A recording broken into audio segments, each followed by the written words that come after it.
Well, hello and welcome to Polity Matters. My name is Ben Ratliff, and I'm joined this week by just Jared Nelson. No Scott. He had some family things he needed to take care of, or something. I guess we'll never know. But that's okay, because today is really all about Jared, to be honest. Jared is currently functioning as the committee chairman of the Nominating Committee of the General Assembly. And similarly to how we went through a deep dive of the review of Presbytery Records team led by, well, not led by, but he led the discussion, Steve Tipton, last time, we wanted to go through a similar type thing with Nominating Committee. It's, I can speak from personal experience. Nominating Committee is something that I never really understood, at least until the last couple of years. It never seemed very exciting or like it was something worth paying attention to. But as I've discovered, it's actually the secret mafia of the PCA. If anything's going to happen, it seems like it's going to happen at Nominating Committee. So we're going to take some time today and just work our way through some different thoughts on it. Jared's going to lead us through discussion. I might not talk very much at all, but it should be enjoyable and informative. And we trust that if you're into this kind of thing, this will be just up your nerd alley. The NomCom is referenced in BCO 14 when the GA committees are explained. And then also there's a greater explanation in RAO Chapter 8. Or Section 8, Article 8. I don't know how we refer to the RAO. So if you guys want to follow along, BCO 14, RAO 8, Section 4 to be specific. And that's where we're going to be. So Jared, let's jump in, man. I mean, what's maybe start off with big picture stuff. What is Nominating Committee? Why is it important? What comes to your mind when you start a conversation about this thing? Well, most people know Nominating Committee from GA. There's a certain point in which you vote for all these nominees that have been made for these permanent committees. And oftentimes it's fast and furious because you're just figuring out where the floor nominations are coming from and they're in front of you. And even though it seems like it's a big deal because it's the special order of the day, it seems that like it's over pretty quickly. But so this is a little bit more of the what happened before that. If you're wanting to know more about NomCom or to get involved with it, what's helpful to know. And I think the biggest thing is that we as Presbyterians love committees. We have lots of committees. In fact, we have 14 committees that the Nominating Committee will vote on and make nomination or make recommendations on who should be on those committees, which are not even all of the committees. I mean, review of Presbytery records comes straight from the Presbytery. So does NomCom. The cooperative committees are made up of different members. We don't touch those, but there's 14 different committees that serve the General Assembly and agencies that we have nominees for. Just to name them so we know what we're talking about. The Administration Committee, sometimes called AC, the CDM, which is Discipleship Ministries, used to be the publishing, the book basically side of things. CCB, that's a special committee, Committee on Constitutional Business. Covenant College and their board, Covenant Theological Seminary, Interchurch Relations Committee, M&A, which deals with our church planting initiatives, MTW, which deals with our missionaries, PCA Foundation, which nobody really knows what it does until you look into it, and actually does a whole lot of interesting things, like with payments or offerings and helping with that. And if somebody wants to give an estate to a church, like that's the people you call up. Geneva Benefits for your retirement accounts. Ridgehaven, which everybody loves to drop their kids off on during General Assembly. Reformed University Fellowship, the Standing Judicial Commission, and Theological Examining Committee. And there are certain rules. All of those have people that are on them. They're populated by elders in the church that are overseeing them. And Nominating Committee is basically the way that they get on those committees, the first people that actually look at who should populate those committees. And Nominating Committee is basically made up of one representative from every presbytery goes. You'll see that on BCO 14-111. And it's supposed to rotate between ruling elders and teaching elders. Now, the enforcement on that is the presbytery level. So if they They don't end up doing that. That's kind of on them. But it's supposed to be these 3-year terms. The guy goes and kind of learns the process, advocates for their own people that they're sending up. And every presbytery, when you nominate somebody for a permanent committee, there's somebody in your presbytery, you say, this guy is a great church planter. We want his skills to be known to the broader denomination. Let's nominate him to M&A. You send that and it goes to the nominating committee, and they get this huge stack of resumes. It used to be that they would photocopy all of these things with different colored papers, so it became known as the Rainbow Book. And you would just get this huge package in the mail that was as big, if not bigger, than the handbook that you get for GA, of just all of these different resumes. Thankfully, now you just get this PDF that you have to download and look through it, and it could be hundreds and hundreds of pages. And each member is supposed to take that and look through that and decide who is going to be on those committees. Maybe this is a better question to start asking in credentials committees, not the 10 permanent committees and agencies, but the 14 that are filled by NomCom. It seems like it's perhaps a much more important question. I don't think I remembered that all of these, the extra 4 at least that are on here, were filled by NomCom. Yeah, there's actually I think 5 of them that are technically agencies, and so you'll get this directives that there's supposed to be an even number of ruling and teaching elders in the committees, but that actually doesn't apply to the committees or the agencies. So Covenant College doesn't have that rule, although they'll end up with kind of a similar number of ruling elders and teaching elders. Same with Covenant Theological Seminary, Ridgehaven, Geneva. But the rest of them, you actually are choosing for a teaching elder slot, and you're choosing for a ruling elder slot, and you're considering those. So I guess I can go into when do they do that. I like to think about it as 3 different meetings that they have, although it's really only 2. But the first obligation you have is, say you're put on NomCom and you're on that committee, and sometime in February you get this email and you download this big PDF file, or the beginning of March. And what you're supposed to do is go through there, and for each of those 14 agencies, vote for who you think are the best qualified people for them. So really your first meeting is just kind of online, and you fill out the Survey Monkey, and you mark your choices 1, 2, 3, 4 in whatever order and how many slots there are. And what you do is you go through and you just look at the nominees, and usually you're looking at who has experience in that. So somebody that has a lot of experience in church planting, probably going to be good for M&A. If somebody has some particular recommendations from people that are associated with whatever it is, the seminary, and they have professors that are saying this is a good guy, knows how the seminary works. You look through that, and you go through and you vote for who you think the most qualified people are. There is a little bit of a directive that's given in the BCO, which is to try to have diversity from presbyteries. Because you don't just want to have, say, one presbytery has this entire committee, and it's just Calvary's, committee, or it's just Metro New York's committee. So you're supposed to have representation, so one presbytery just doesn't dominate a particular committee or dominate all of the committees. And so you're looking at that. You're looking at qualifications. You put in your ranked choice. This is my number 1 guy. This is my number 2 guy, and then all the numbers go in. And then what it does is it gives you back this result about a week before the second meeting that's going to happen, which is in Atlanta, which shows you everybody's votes.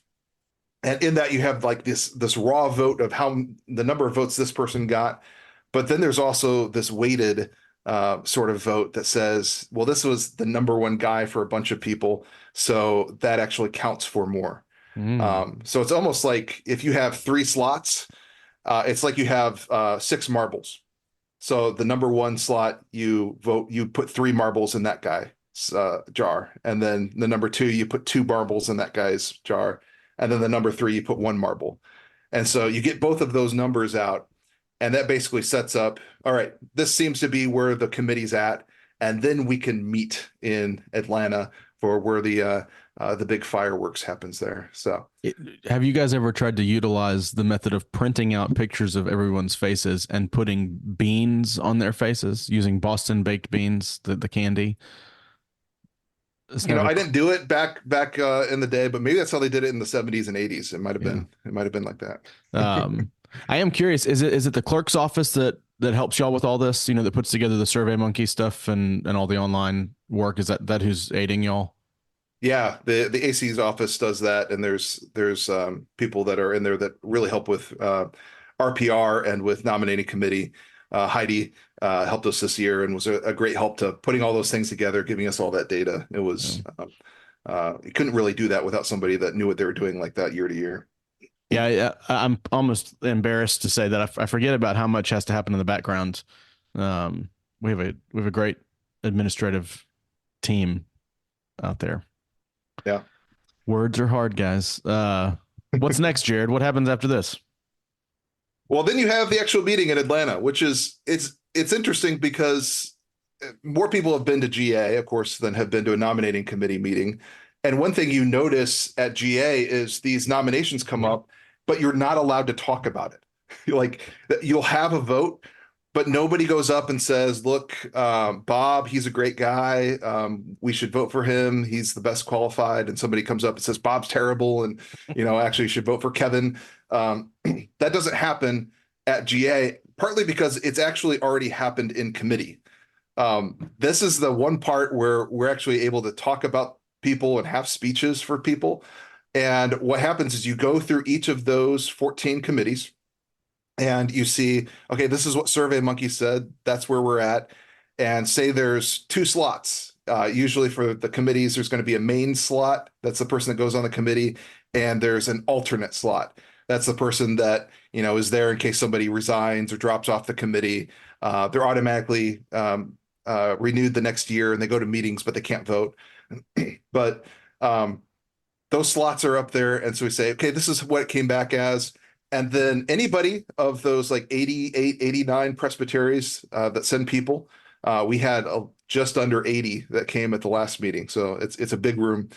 And you can stand up and just say, I'd like to make a motion because this one guy we didn't vote for, he got low number of votes, but here's why he should get that slot or he should get the alternate slot. And I do usually tell people, so I was the chairman this year and I give them some directions on this. One thing we did in nominating committee recently was we simplified the motions that you can make because we were doing Robert's rules and we could do these complicated things of like, I'd like to move this person in for that person and then halfway through change it to go to a different person. And it got too complicated. So we just said one layer, you just simple motions. And then when you speak to somebody, make sure that you speak for somebody. So usually you're looking at the merits. What's their resume say? They've been around for this long. This is why they're qualified. This is why the presbytery needs to be represented on that. You can argue for age and experience, and that can cut both ways. This person has a lot of experience, or this committee has a bunch of experienced people on it, and we need some new voices. People argue both ways, or you can argue for the references. In fact, those 5 agencies, they can actually recommend people themselves, and usually that's who gets chosen. Or they have a letter that's in their nominating folder there, and so somebody else from the presbytery recommended them and say, "Hey, look, this guy thinks he's a good guy. Let's choose him." The thing that you're not supposed to do is to speak badly about somebody else or to like level allegations. That's why we have church courts, So. Can we circle back to that idea that you just brought up? That Sure. So the permanent committees and agencies, did you say they're allowed to send their own recommendations to the NomCom for consideration on their boards and committees? And are those official nominations or? Well, some are. So Covenant College and Covenant Theological Seminary were really the reason that started when the RPCES and the PCA merged. Before Covenant College and Covenant Theological Seminary had the ability to do this. Now in the PCA, it was much more of, we're going to tell you who your board is. You don't tell us who the board is. But they made a compromise for those two, which then eventually included Geneva and Rich Haven as well as PCA Foundation, I believe, that they were able to say, here's some guys that we've looked at, we think would be good for this. And for the college and seminary, sometimes it's, we like to draw people from this area of the country and be nice to have somebody on the board from there. They can help recruit. So they usually have a reason for that. And so those are the ones that can do it. Not everybody does it. AC doesn't do it. RUF, SJC, they don't do that. It's just those that are kind of the agencies, the boards that are able to do that. And usually they get who they ask for. There's been some years where, they have 6 nominees that they ask for and they get 5 of them, and they really wanted that 6th one too. So they can get upset sometimes if they don't get all of their choices, but usually they get all but 1 or 2, if not all of them. I mean, the past 2 years, they've gotten all of the ones that they've asked for. So in the meeting, we go through all of those, and we make speeches, and you hear people's arguments for things, and then we set that slate at that meeting. Usually it lasts from 9 a.m. until noon, maybe 1 o'clock on Saturday, and usually within 3 to 4 hours, we can get through all of those agencies. Some are, they have more debate than others. Usually there's not impassioned speeches for like Rich Haven, why we shouldn't give them who they wanted. But Rich Haven. Yeah. But, AC, sometimes there'll be some discussion, standing judicial commission. Usually you'll see a lot more activity. A lot more people are thinking that they have some great insight on who actually should be on there and make some moves and do that. So that's where you see a lot of the action happening in the committee. So I mean, how heated can a NomCom meeting get, really? It depends, especially if people tread that line of they seem to be saying something negative about somebody or even about one of the agencies. That's when you hear some murmuring. So there's been years where it's pretty calm, and there's been years in which there's a little bit of pushback, and so it can be a bit heated. But it's at the end of it, I think there is a good idea of, we've been able to hash this out. We've been able to debate this. This was the place to do it. And after you've been through a nominating committee meeting, you realize, yeah, we couldn't do this on the floor of GA because it would take 4 hours, if not more. With 80 people, imagine with 2,000 people who all have opinions about who should be on there. That would be our entire week, is debating those things. So basically after that, it goes to the GA, and that's the list. It comes out on the reports. We're done with our meeting in late March, and we actually do meet one more time, and that's because GA doesn't have to listen to us. They think, there's somebody who wants to do a floor nomination. That's somebody that the nominating committee didn't nominate or didn't consider. I have had several people ask me in the past couple of years, hey, what happened with so-and-so's nomination? And we didn't have it. And the reason for that either was the person forgot to fill out their information and send it in, or their clerk didn't send it in. And so that's actually one of the reasons you'll get some floor nominations is a person forgot to fill out their information in time, or a clerk didn't send something in, and they'll say, oh, well, I want the GA to consider them. But of course, you get 100 words of your nomination, and the GA either says, we'll go with that, or go with the nominating committee. So, or it could just be somebody they didn't consider. You see somebody nominated and you say, this guy has no missions experience. I think there's somebody that would be better. You ask them, they say they're willing to serve, and you nominate them for it. And that's perfectly reasonable. There's things along the way, like floor nominations, that it's not insulting to the nominating committee. It might be somebody we didn't even consider. So it's perfectly reasonable to send somebody's information out and have a floor nomination there on the floor of GA. And so when we meet at GA, it's just to consider basically floor nominations. And the reason we have to do that is we have to type up if somebody didn't do a good job on their resume. Hopefully we can just copy and paste, but sometimes we have to get it down to 100 words. Or there could be somebody that is nominated that is ineligible. So some of these committees you have to sit off a year. You can't just automatically go on. Or in the Standing Judicial Commission, you can only have one representative per presbytery.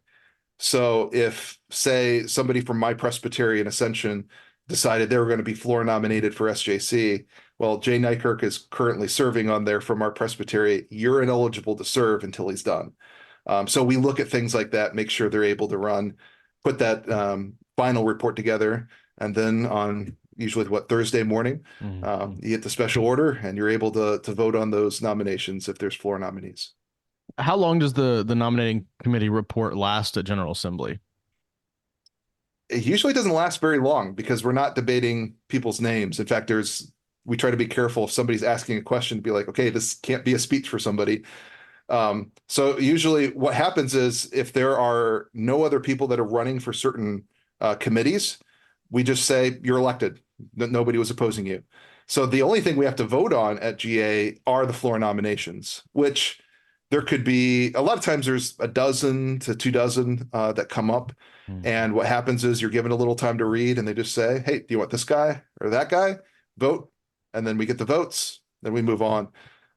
Sometimes it's as quick as half an hour or 45 minutes. But there was a lot that went into that half an hour or 45 minutes on the GA floor. That part of GA on Thursday morning feels a lot like voting for senior superlatives when you're in high school. You know, it feels kind of like a popularity contest. Obviously it's not, but well, I guess technically it is, but anyway. Yeah. That's fun to see sometimes somebody names. wins. Yeah. Sometimes somebody wins because they're just better known.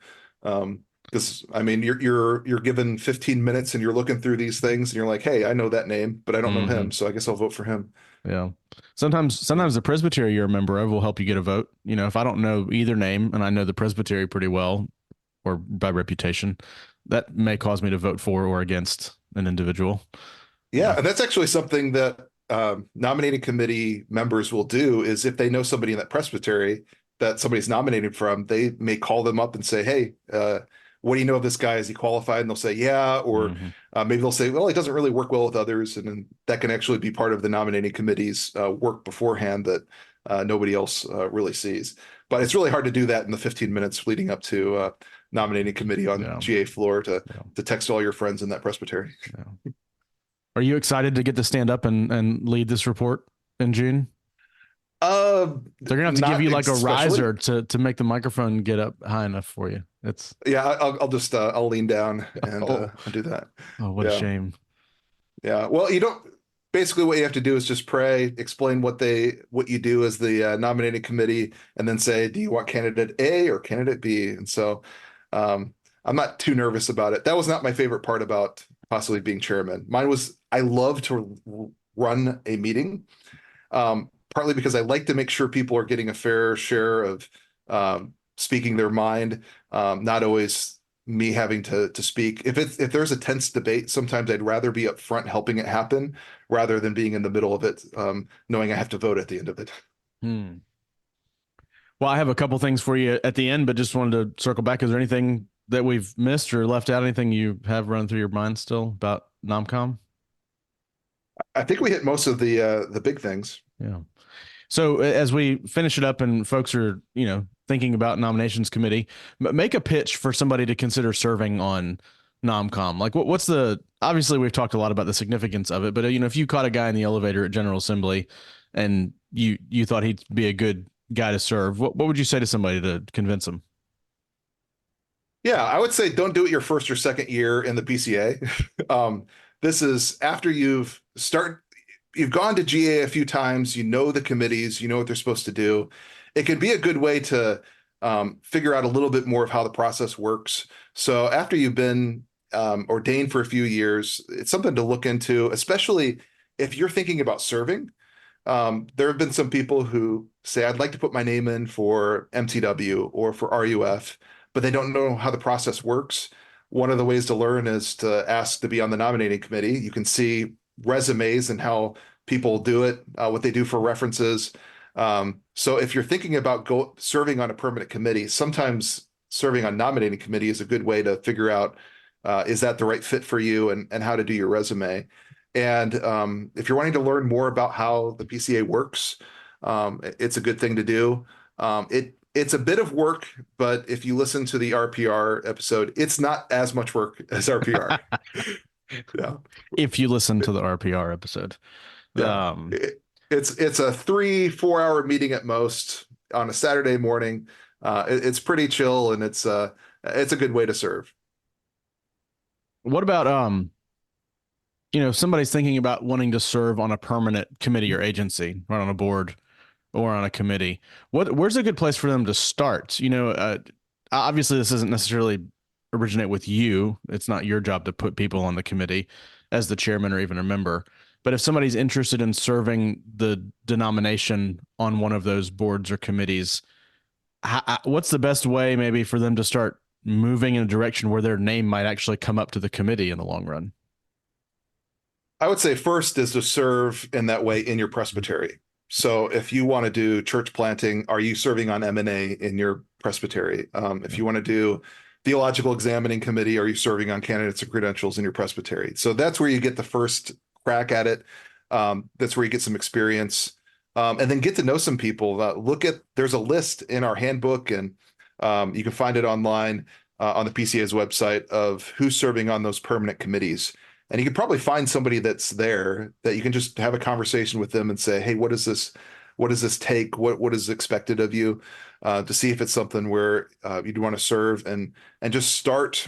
It's kind of like when you choose ruling elders and deacons in the church. Mm-hmm. You find the people that are already doing that, and then you give them the title. In some ways, you look at somebody that's really been involved in church planting or is really great in administrative matters at the presbytery level. You look at the people that are already doing that and say, maybe this would be an asset for the greater denomination. And somebody might even think, in my presbytery, there's this guy that, the whole denomination could benefit from them. And that would be somebody that maybe you go to them and say, can I nominate you for this position? Mm-hmm. That's good. Well, thanks for being with us, guys. Jared, thank you so much for taking some time to walk through nominations committee. Since they don't get a ton of play at NomCom, apparently, we'll give them some attention right now and say that, as Ridgehaven would say, this podcast is over. Thanks for joining us. Be sure to come back next time when we do whatever it is that's coming up next time, because the truth is, I don't know when this episode is going to drop, and I don't know what's happening after this. If you're interested in learning anything more about what we've talked about, you can check out the show notes. Probably won't be many links in there today. Mainly need to go to BCO 14 and RAO 84. But if you enjoyed the show, do consider following us on Twitter or Facebook. If you're not already, you can find us at Polity Matters, and make sure to subscribe to the show in your podcast app of choice. If you have questions or comments, if you'd like to get in touch with Jared, ask him anything about NomCom, you can reach out to us at politymattersfeedback@gmail.com. And each of us is on Twitter and our own personal accounts, and you can find those links in the show notes. Thanks again for spending your time with us. Until next time, say goodbye, Jared. Goodbye, Jared. Y'all take care.